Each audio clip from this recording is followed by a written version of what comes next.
Assalamualaikum warahmatullahi wabarakatuh. Selamat pagi, Bu Maya dan juga teman-teman. Perkenalkan, saya di sini Alfiriska Maharani dengan NIM 221012414048, mahasiswa Manajemen Pendidikan angkatan 2022. Di sini saya akan mempresentasikan proposal saya yang berjudul Peningkatan Peran Humas SD Negeri Cebongan dalam menyebarluaskan informasi sekolah melalui media sosial Instagram sebagai pengganti website sekolah.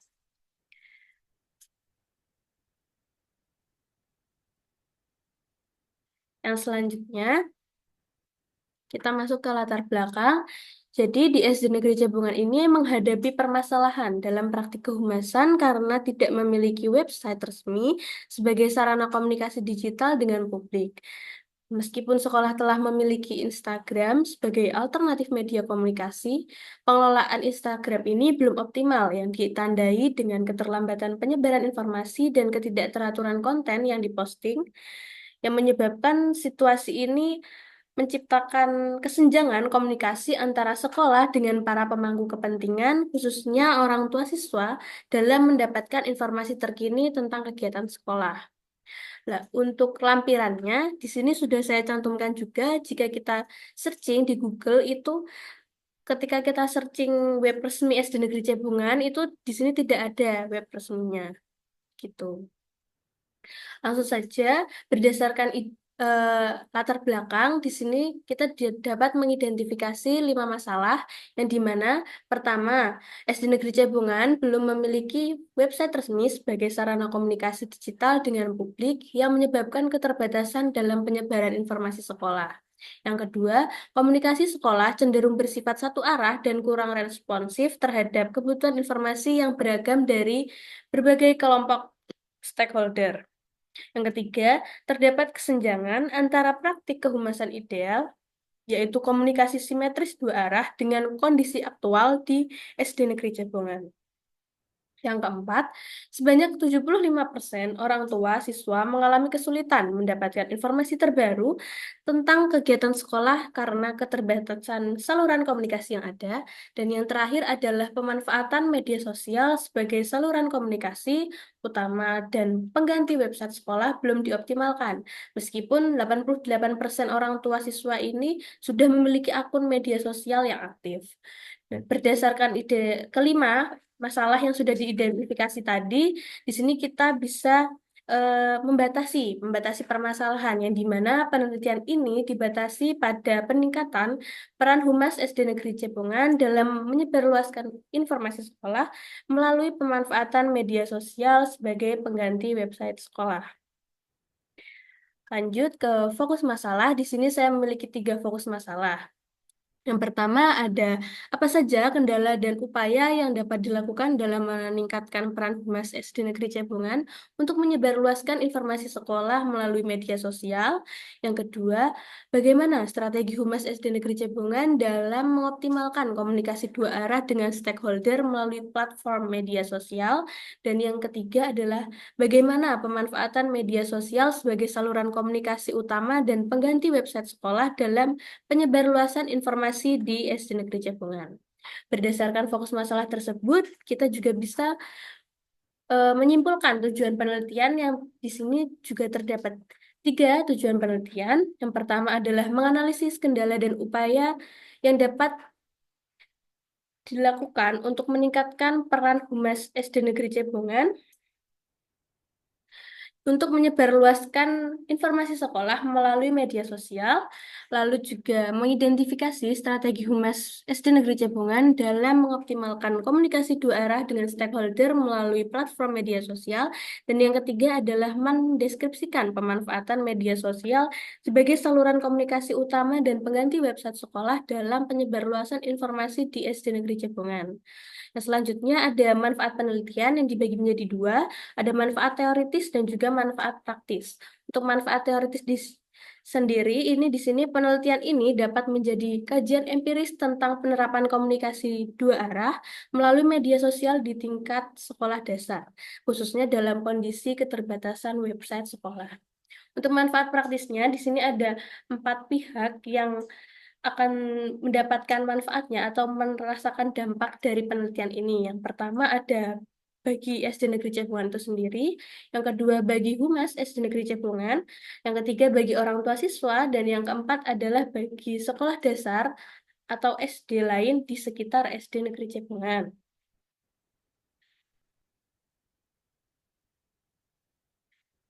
Lalu ada kajian teori. Di sini saya menggunakan dua kajian teori. Yang pertama ada humas dan juga media sosial. Di sini saya akan membahas yang humas terlebih dahulu. Untuk humas pendidikan sendiri, di sini saya menggunakan dua teori. Yang pertama ada teori excellence in public relation dan juga teori sistem. Untuk teori excellence in public relations ini dikembangkan oleh James A. Granick and Todd Hahn pada tahun 1984, yang dimana teori ini juga akan menjadi grand theory atau teori yang memayungi penelitian saya. Nah, menurut teori ini ada empat model komunikasi. Yang pertama ada model press agentry atau publicity, adalah komunikasi satu arah yang berfokus pada propaganda dan publisitas di mana kebenaran informasi bukan prioritas utama. Yang kedua ada model public information, merupakan komunikasi satu arah yang menekankan pada penyebaran informasi yang akurat dan benar dengan praktisi humas berperan sebagai jurnalis in residence. Yang ketiga ada model two-way asymmetrical, menggunakan penelitian untuk memahami publik, namun tujuan utamanya tetap untuk mempengaruhi publik sesuai kepentingan organisasi, sehingga komunikasi bersifat dua arah tapi tidak seimbang. Yang keempat adalah model two-way symmetrical, adalah model yang dianggap paling ideal dalam excellence teori karena mengedepankan dialog dan pemahaman bersama di mana organisasi dan publik itu sama-sama dapat mengubah perilaku dan sikapnya berdasarkan hasil dari interaksi. Yang kedua di sini ada teori sistem yang dikembangkan pertama kali oleh Ludwig von Bertalanffy dan kemudian diadaptasi ke dalam bidang public relations oleh James Granick pada tahun 1984, yang dimana teori ini saya gunakan untuk mendukung atau menunjang teori excellence yang saya gunakan sebagai grand teori tadi. Menurut teori sistem ada tiga komponen sistem. Yang pertama ada komponen input yang mencakup segala sumber daya dan informasi yang masuk ke dalam sistem, termasuk ekspektasi stakeholder, kebijakan pendidikan, sumber daya manusia, dan infrastruktur komunikasi. Lalu ada komponen proses yang melibatkan serangkaian aktivitas pengolahan input menjadi output, termasuk perencanaan program, implementasi strategi, dan juga evaluasi hasil. Yang ketiga ada komponen output yang merupakan hasil dari proses sistem, seperti program-program sekolah, informasi yang disebarluaskan, dan hubungan yang terjalin dengan stakeholder. Lalu di sini ada kajian teori mengenai media sosial. Di sini saya menggunakan dua teori. Yang pertama ada teori penggunaan dan gratifikasi atau use and gratifications theory, dikembangkan oleh Katz, Blamler, and Gerfitch tahun 1974, yang mengatakan bahwa individu secara aktif memilih media untuk memenuhi kebutuhan spesifik mereka. Lalu yang kedua menggunakan teori kultivasi atau cultivation theory yang dikembangkan oleh George Gardner tahun 1969, yang mengatakan bahwa paparan terus-menerus terhadap representasi kehidupan yang diidealkan di media sosial dapat memengaruhi ekspektasi dan standar personal pengguna. Lalu ada penelitian yang relevan.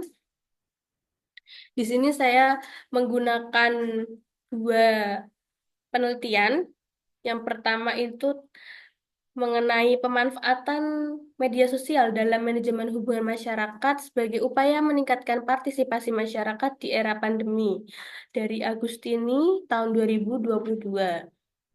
Penelitian ini menggunakan metode deskriptif kualitatif, memiliki keunggulan memanfaatkan media sosial sebagai sarana publikasi di tengah pembatasan kegiatan akibat pandemi COVID-19, dan memiliki kelemahan yang dimana fokusnya terbatas pada penelitian literatur sehingga tidak mencerminkan data empiris dan aplikatif di lapangan.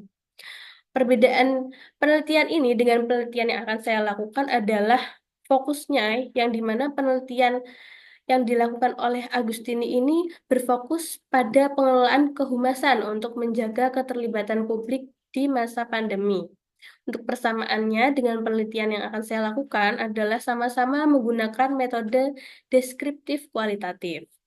Lalu untuk penelitian yang kedua di sini adalah peran humas sebagai fungsi dokumentasi dan publikasi berita di Min 3 Gunung Kidul dari Hartati dan Anwar tahun 2023 yang menggunakan metode studi kasus kualitatif dengan keunggulan strategi dokumentasi dan penerbitan yang sistematis melalui media sosial dan website dalam meningkatkan reputasi pesantren.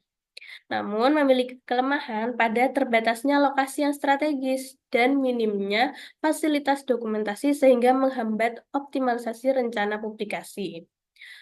Lalu, perbedaan penelitian Hartati dan Anwar dengan penelitian yang akan saya lakukan ini adalah penelitian Hartati dan Anwar ini berfokus pada dokumentasi dan siaran pers untuk mempererat hubungan dengan masyarakat dan menjaga transparansi informasi.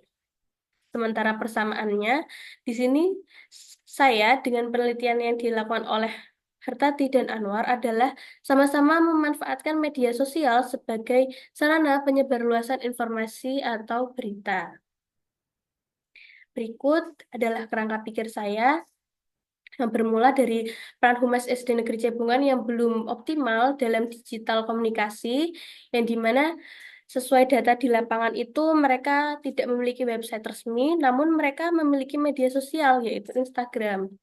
Nah, karena ada kondisi yang seperti ini dan belum optimal, nah di sini kita mengkaji yang pertama mengenai kendala dan upaya peningkatan peran humas. Yang kedua adalah mengkaji mengenai strategi optimalisasi komunikasi, dan yang terakhir adalah pemanfaatan media sosial sebagai pengganti website, yang dimana pada akhirnya adalah peningkatan peran humas dalam menyebarluaskan informasi sekolah. Untuk pertanyaan penelitiannya, di sini saya memiliki pertama memiliki 3 rumusan masalah atau fokus masalah. Yang pertama itu fokus masalah atau rumusan masalahnya adalah apa saja kendala dan upaya yang dapat dilakukan dalam meningkatkan peran humas SD Negeri Cebungan untuk menyebarluaskan informasi sekolah melalui media sosial. Lalu pertanyaan penelitiannya adalah yang pertama. Yang pertama, apa saja hambatan teknis dan non-teknis yang dihadapi humas dalam mengelola media sosial sekolah? Yang kedua, bagaimana kesiapan sumber daya manusia atau SDM Humas SD Negeri Cebungan dalam mengelola komunikasi digital? Dan yang ketiga adalah apa saja strategi dan solusi yang direncanakan untuk mengatasi kendala dalam optimalisasi peran Humas? Untuk rumusan masalah yang kedua atau fokus masalah yang kedua adalah mengenai bagaimana strategi Humas SD Negeri Cebungan dalam mengoptimalkan komunikasi dua arah dengan stakeholder melalui platform media sosial. Yang pertama, pertanyaan penelitiannya adalah bagaimana pola interaksi yang dikembangkan Humas SD Negeri Cebungan dengan stakeholder melalui fitur-fitur Instagram.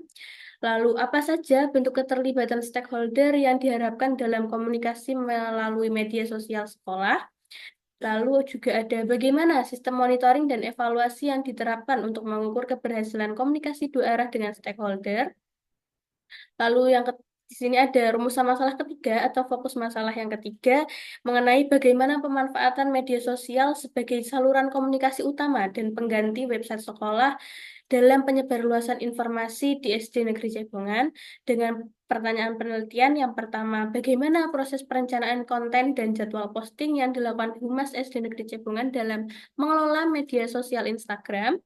Lalu ada apa saja jenis informasi sekolah yang diprioritaskan untuk disebarluaskan melalui platform Instagram? Dan yang terakhir adalah bagaimana efektivitas penggunaan fitur-fitur Instagram dalam menyampaikan informasi sekolah kepada stakeholder.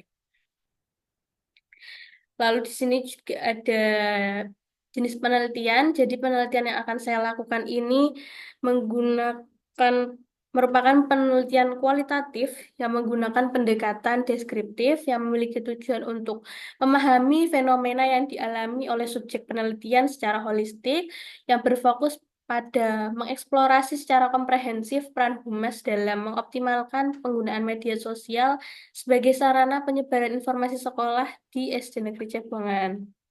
Untuk tempat dan waktu penelitiannya, untuk tempatnya itu ada di Jalan Kebun Agung, Cabaan, Sumberadi, Melati, Sleman, Daerah Istimewa Yogyakarta, yang dimana itu adalah alamat dari SD Negeri Cepongan sendiri. Untuk waktu penelitiannya kisaran bulan Maret sampai Juni 2025, yaitu sekitar 4 bulan. Untuk sumber data yang diambil itu saya menggunakan dua sumber data. Yang pertama ada data primer yang berasal dari observasi dan juga wawancara.